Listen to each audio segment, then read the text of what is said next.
Hello friends, welcome back to my channel. यदि आप है बिहार बोर्ड इंटर कंपार्टमेंटल के स्टूडेंट तो मैं आप लोगों के लिए गृह विज्ञान इन होम साइंस का पेपर लेकर के आ चुका हूं। तो चलिए स्टार्ट करते हैं वीडियो और देखना शुरू करते हैं प्रश्न और उसके उत्तर। सबसे पहला यहाँ प्रश्न है, पानी का कौन सा स्रोत दूषित नहीं हो सकता है। तो आपको जो 4 ऑप्शन दिए गए हैं इसमें सबसे सटीक ऑप्शन होगा आपका ऑप्शन नंबर डी, भूमिगत जल। अगला है, गांव में समुचित स्वच्छता की जिम्मेदारी किसकी होती है। तो गांव के लोगों की, स्वास्थ्य कर्मी की और ग्राम पंचायत की। इसीलिए इसका जो ऑप्शन हो जाएगा वो होगा आपका ऑप्शन नंबर डी, इन तीनों की। ठीक है।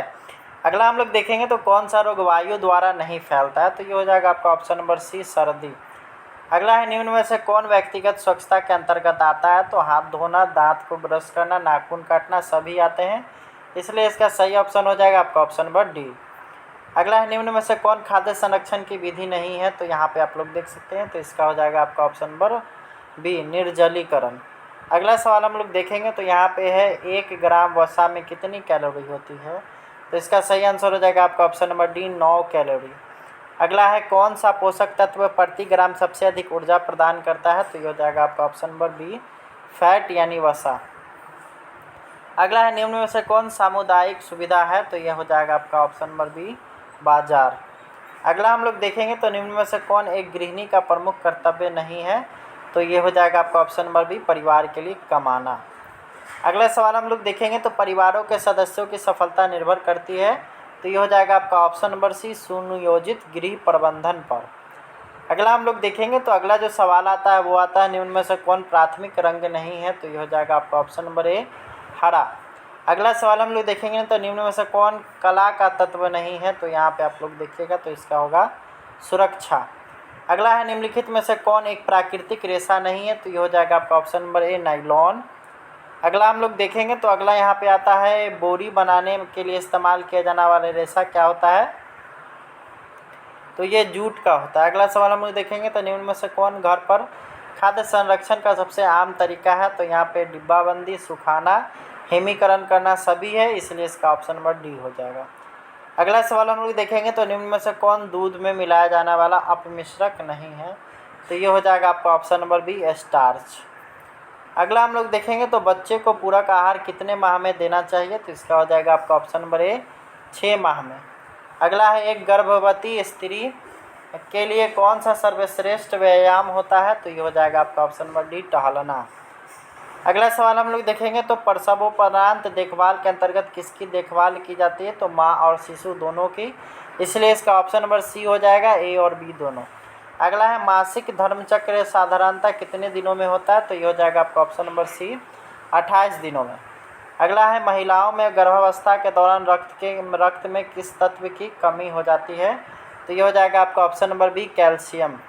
अगला है, निम्न में से कपड़े के देखभाल के रखरखाव में कौन सी विधि में पानी की आवश्यकता होती है। तो ये हो जाएगा आपका ऑप्शन नंबर ए, धोना। अगला हम लोग देखेंगे तो यहाँ पे वस्त्र क्यों आवश्यक है। तो यहाँ पे आपका सही आंसर हो जाएगा, पहले आप देख लीजिए। ऑप्शन ए दिया हुआ है, शरीर को आवरण प्रदान करने हेतु, शरीर को गर्म रखने हेतु और सामाजिक प्रतिष्ठा हेतु। इन तीनों चीज़ के लिए वस्त्र आवश्यक है। इसलिए इसका ऑप्शन नंबर डी सही हो जाएगा। अगला है, कोकून से कौन सा रेशा प्राप्त होता है। तो इसका सही आंसर हो जाएगा आपका ऑप्शन नंबर बी, रेशम का रेशा। अगला है, कपड़े हमारी रक्षा नहीं करते हैं। तो ये हो जाएगा आपका ऑप्शन नंबर सी, शतरु से। अगला हम लोग देखेंगे तो निम्न में से कौन ऊनी तंतु की विशेषता है। तो वो हमेशा गर्म रहेगा।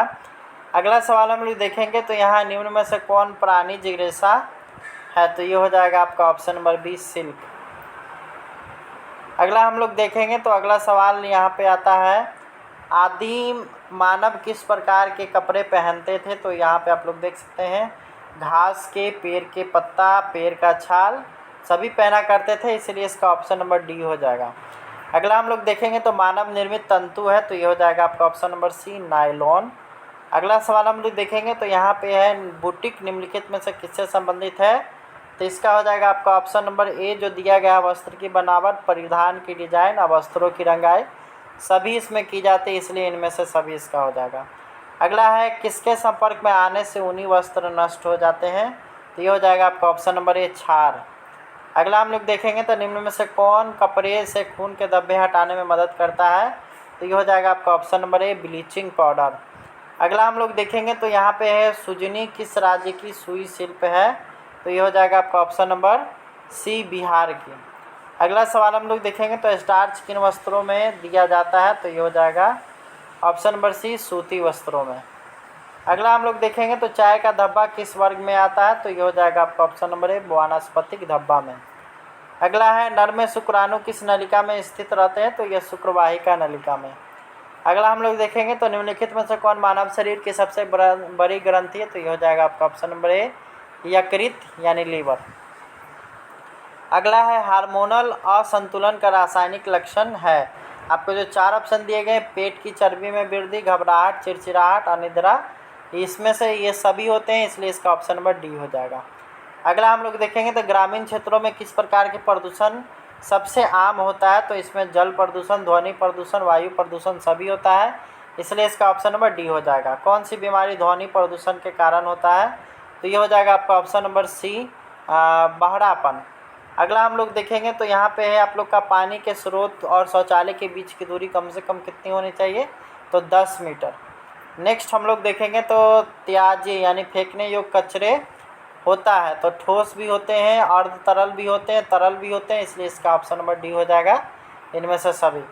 अगला है निम्न में से कौन पहले कुछ दिनों के दौरान बच्चों की देखभाल के अंतर्गत आता है, तो बच्चों को गर्म रखना, गर्भनाल की देखभाल करना, माँ के दूध के अलावा कुछ नहीं देना, यानी ऑप्शन नंबर डी इसका हो जाएगा। नेक्स्ट हम लोग देखेंगे तो यहाँ पे है गर्भ में शिशु का विकास कितने दिनों में होता है, तो लगभग 280 दिनों में। यहाँ है निम्न में से कौन गर्भावस्था की अवस्था नहीं है, तो यहाँ पे होगा बीजावस्था। अगला सवाल हम लोग देखेंगे तो यहाँ पे है, अगला है निम्न में से कौन ग्रह सज्जा का भाग नहीं है, तो ये हो जाएगा आपका गृह सज्जा बोल रहा है, इसलिए इसका ऑप्शन नंबर सी हो जाएगा, बगीचे की सज्जा। अगला सवाल हम लोग देखेंगे तो निम्न में से कौन मानवीय संसाधन नहीं है, तो ये हो जाएगा आपका ऑप्शन नंबर बी, समय। अगला हम लोग देखेंगे तो निम्न में से कौन एक शीतल रंग है, तो ये हो जाएगा आपका ऑप्शन नंबर ए, हरा। अगला हम लोग देखेंगे तो निम्न में से कौन बुनियादी ज़रूरतों की सूची में शामिल है, तो यहाँ पे आवास भी है, वस्त्र भी है, भोजन भी है, इसलिए इनमें से सभी होगा। अगला देखेंगे तो अगला यहाँ पे है गले में कौन सी ग्रंथि पाई जाती है, तो गले में थायराइड ग्रंथि पाई जाती है। इसी प्रकार से हमारा यह वीडियो यहीं पे समाप्त होता है। आपको यह वीडियो कैसा लगा हमारे कमेंट बॉक्स में ज़रूर बताएंगे, और यह आप लोग का जितना प्रश्न सही हो रहा है वो भी आप लोग कमेंट बॉक्स में लिखना ना भूलेंगे, ताकि हम लोग को भी पता चल सके कि हाँ आप लोगों का कितना प्रश्न सही जा रहा है। बाकी इस वीडियो में इतना ही। इसी तरह से हमारे चैनल से जुड़े हुए रहें, यहाँ पे आपको इसी तरह का कंटेंट आप लोग को हमेशा देखने को मिलेगा। तो अगर चैनल पर नए हैं तो इसको सब्सक्राइब जरूर कर लें और दोस्तों में इसको शेयर कर दें। यदि आपका आज एग्ज़ाम नहीं है, जिनका एग्ज़ाम है उनको ये शेयर कर दें। थैंक्स फॉर वॉचिंग, मिलते हैं बहुत जल्दी, बाय बाय।